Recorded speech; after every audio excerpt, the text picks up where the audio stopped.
Another week, another set of star players that are suddenly making you nervous after carrying your fantasy baseball team early in the season. That's right, some of the hottest players from April and May are suddenly struggling, so we have to figure out what is the deal, should you be worried, and if so, how much? Let's start with the best slugger on the defending world champion Texas Rangers, that's Adolis Garcia. He was one of the best hitters in all of April, got off to a blazing start, not just with power, but with average too. In the first month of the season, he hit .301 with 6 home runs and 21 RBIs. I mean, it seemed like he's just picking up where he left off from the end of last season and the postseason. This guy who's been a stud for years now, we know better than to doubt him.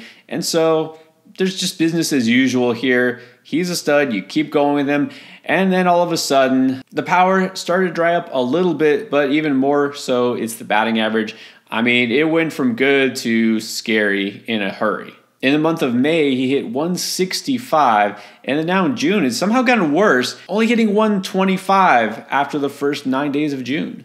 That's dropped his season-long average to .217. That's actually a drag on some fantasy teams at this point. The power numbers still look good, but you're looking at the fact that he did most of that damage early on. So you got to wonder here, what is going on? Is there some fatigue sitting in? Maybe some physical issue we don't know about? Or is it just the dog days of summer kind of kicking in? Well, I actually think it's the latter. I think it's just the fact that, look, when some guys are so hot to start out, regression comes for us all, right? This just happens. He is a good hitter, yes. He is a great power hitter, yes. But he wasn't on pace to hit 70, 80 home runs. It wasn't going to happen. He's just not a 300 hitter. That's not his thing. Garcia is a career .241 hitter. So what we're going to see now that he's come back down to earth in terms of that, it's going to come back up and he'll settle into about the 250s, something like this. That's what he is. The power will still be there. Of course, the RBIs are still there, but overall, this is just natural regression. It's really nothing to worry about. Now, I don't know that you could have sold high on him necessarily or should have after April. At the same time, you shouldn't really be panicked here. I'm setting the level at about a 3. He's still a good hitter. He's in a lineup that, look, it's had a lot of injuries and some struggles here. Those young players have not contributed. Things will get better, I think, for the Rangers eventually. Probably not going to see a repeat. I mean, who knows? It's still too early. But there's talk of this team possibly being sellers at the deadline. Look, besides all that, Garcia will be fine. He'll be in the middle of that lineup. He'll still drive in runs. He'll still hit home runs. And his batting average will be what it usually is. So don't worry about him. As far down as he's come lately, he'll eventually get back up there.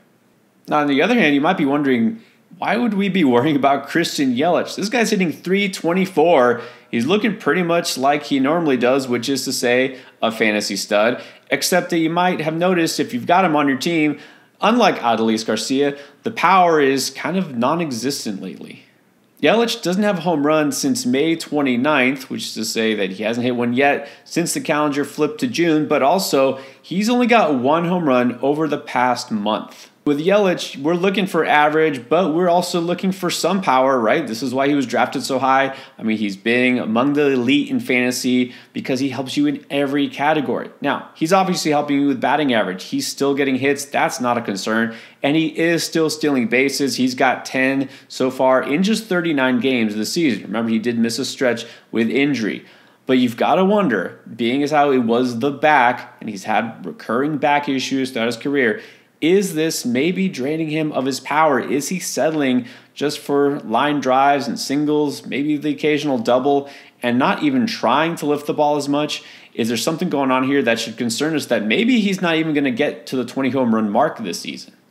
You take a look, there's obviously a drop here. His rolling window on expected slugging. Again, slugging doesn't tell you everything, right? Home runs are part of it, but still, his slugging rate has gone down big time, and I'm looking at the 75 plate appearance threshold here. He's barely gotten over 150, so this is the course of the season. Yeah, he's definitely taken a dive there. You've got to wonder, does this happen to correlate with coming back from injury? Is the power going to return?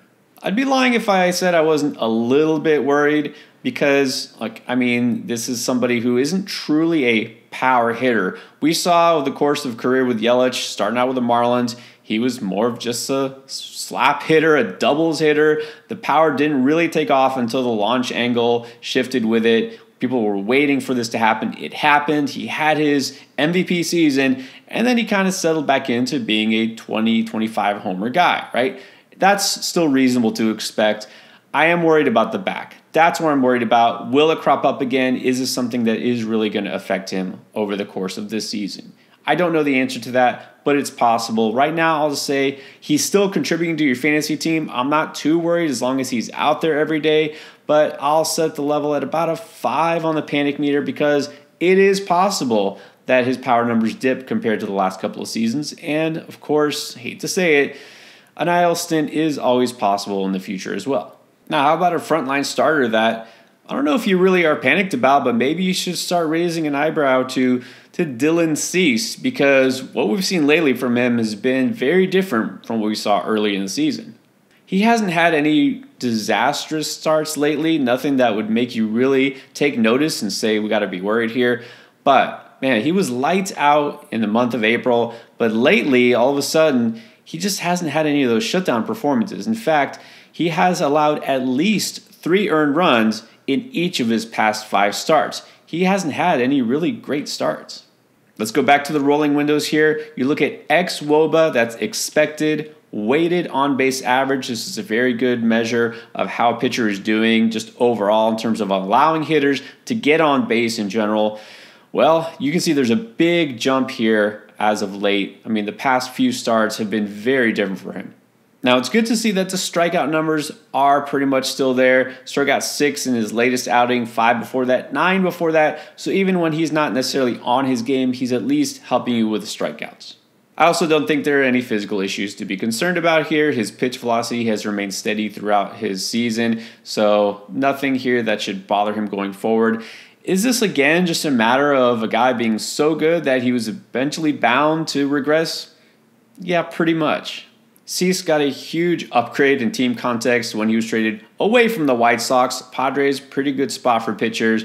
Now, again, we've seen both versions of Dylan Cease the last couple of years. The one who was amazing in 2022 and less than that in 2023. I figure we'll see somewhere in between, and that's exactly where his ratios have settled so far this year. He has cut down on the walk rate, which is a very good thing, only 7.2%. And I think he can maintain that. The strikeouts are still going to be there. His ERA right now in the mid-3s, I think that feels about right. So I'm just going to say going forward, I think we'll see something kind of like what we've seen already. So don't expect the lights out ace Cy Young type performance that we saw early. Don't expect him to be quite as bad as he's been now. If all things hold steady, you'll still see a very solid high upside, let's say SP2 for fantasy baseball. And that's still super valuable. What are we going to see from Jesus Luzardo of the Marlins? And I think the bigger question at this point is Jesus Luzardo going to be a Marlin by the second half of the season? My gut and my long-time experience as a suffering Marlins fan tells me no. They're probably going to trade him as soon as they get a good offer. But this is a good thing, probably for Luzardo, because even though Miami is known for developing pitching, and yes, it's a pitcher's park, I mean, at least he can go someplace where he can get some wins. Now, it's interesting that a lot of people have jumped off him lately. In fact, I've seen him dropped in some leagues because he was so bad his last time out. Gave up 9 earned runs in just 4 1/3 innings. But you have to know, with a pitcher like this, it's an overreaction to one bad start. Yeah, it was really bad, but let's look at the big picture here, shall we? Just before that bad start, he had thrown a quality start, and before that, he had a string of 3 amazing performances. Overall in the season, the numbers aren't good, but they are skewed by those couple of really rough outings. In the month of May, he was one of the better starting pitchers out there, a 1.75 ERA, 0.86 whip. I am still going to set the panic meter on Luzardo a little higher than Cease. Cease was like a 5, and again, this is a guy who I'm not too worried about. Luzardo, I'll set it at a 6 just because he does tend to have more bad, truly bad starts, and yeah, that does skew your numbers too. I mean, I understand that well, he's mostly good, but when he blows up, and look, if his season ERA is over 5, that means for you on your fantasy team, the season ERA is still over 5. So I understand that, but still, he is going to have a lot of good starts. If you're in a weekly league, this doesn't affect you overall quite as much as opposed to a season-long roto league. But I think we see the good Luzardo the rest of the season. This is a guy who has a little bit more of an injury history, and we don't know if and how he will react if and when he does get traded. So I will say overall, I'm mostly optimistic, but yeah, if he was dropped somewhere in your leagues, pick him up. And then back on the offensive front, let's look at Tyler O'Neill, and a guy who was mostly just a sleeper in draft season, picked up everywhere after he was one of the hottest hitters to start the season. And it seems like he just keeps cooling off. I mean, I get he was bound to cool off, but is he going to warm up again? Back to those rolling windows. Again, it's a very good way to capture a snapshot of how hitters or pitchers are doing lately compared to how they were doing before. Well, for a guy like him who's mostly a slugger, and I say that especially because this year, Tyler O'Neill, what he's doing is hitting home runs. What he's not doing anymore is stealing bases. I mean, you thought you were getting a power speed threat. Only one steal still, so we've got to have that power there. Well, his rolling window for expected slugging has taken a huge nosedive. It's down by 303 over the last 100 plate appearances. So this is a case where, on the whole, if you look at his season-long stats and his season-long StatCast stats, it looks great, but a lot of that contribution came really early in the season, and a lot of the struggle has been recent. And also what we've seen recently, more injury struggles, and that's been what has really held him back the last couple of years. Now, I can't say that there's still a sell high window on O'Neill because I feel like that closed a while ago. He will still have value if he's healthy, but overall, man, I think that Tyler O'Neill is not going to wind up being a season-long true value pick, a waiver wire savior or anything. He was great for a short time. He might be great for some short bursts of production throughout the season, but on the whole, yeah, I'm worried that we're not going to see a full-fledged rebound from him. The same issues that keep holding him back, injuries, inconsistency. But again, he's not getting you anything in terms of steals. His batting average is .250. I'm going to say setting about a 7 on the panic meter.